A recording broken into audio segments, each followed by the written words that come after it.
योगी राजा को और मुर्दे को देखकर बहुत प्रसन्न हुआ। बोला, हे राजन, तुमने ये कठिन काम करके मेरे साथ बड़ा उपकार किया है। तुम सचमुच सारे राजाओं में श्रेष्ठ हो।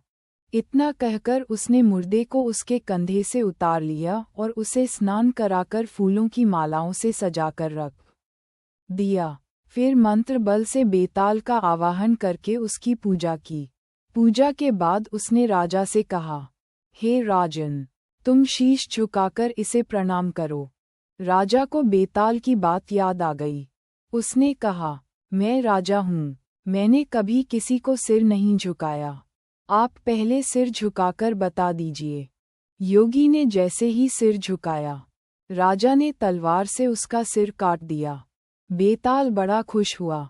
बोला, राजन, ये योगी विद्याधरों का स्वामी बनना चाहता था। अब तुम बनोगे। मैंने तुम्हें बहुत हैरान किया है। तुम जो चाहो सो मांग लो। राजा ने कहा, अगर आप मुझसे खुश हैं तो मेरी प्रार्थना है कि आपने जो 24 कहानियां सुनाईं, वे और 25वीं ये सारे संसार में प्रसिद्ध हो जाएं और लोग इन्हें आदर से पढ़ें। बेताल ने कहा, ऐसा ही होगा। ये कथाएं बेताल 25 के नाम से मशहूर होंगी और जो इन्हें पढ़ेंगे उनके पाप दूर हो जाएंगे। ये कहकर बेताल चला गया। उसके जाने के बाद शिवजी ने प्रकट होकर कहा, राजन, तुमने अच्छा किया जो इस दुष्ट साधु को मार डाला। अब तुम जल्दी ही 7 द्वीपों और पाताल सहित सारी पृथ्वी पर राज्य स्थापित करोगे।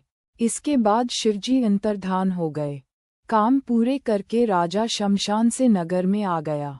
कुछ ही दिनों में वह सारी पृथ्वी का राजा बन गया और बहुत समय तक आनंद से राज्य करते हुए अंत में भगवान में समा गया।